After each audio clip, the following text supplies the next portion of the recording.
माझ्या मैत्रिणींचा गैरसमज याच्यामुळे फार आपण गैरसमज करून घेतला. खरंच मी चुकले ग. ये तू लवकर घरी ये, मी तुझी आतुरतेने वाट बघते. ठेवू का आता मी फोन? चालेल आई, मी ऑफिसहून आपल्या घरीच येते डायरेक्ट.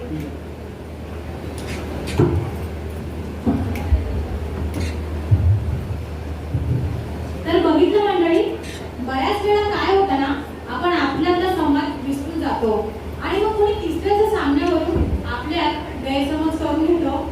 आणि हेच गैरसमज कधी कधी इतक्या टोकाला जातात की त्यामुळे एखादी हसतं खेळतं एकत्र, जसं आजी आजोबा, नातवंड, मुलगा, सून असलेलं एकत्र कुटुंब विभक्त कुटुंबात बदलायला कारणीभूत ठरतात.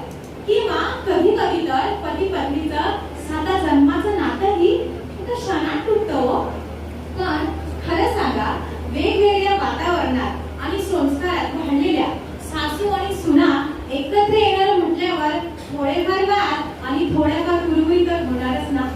पण मग कुठलेही वाद तुटेपर्यंत अगदी न ताणता जर का आपण वेळीच एकमेकांना समजून घेतले, एकमेकांची वेळीच संवाद साधला, तर हेच घर हसतं खेळतं गोजीवानं घर होईल.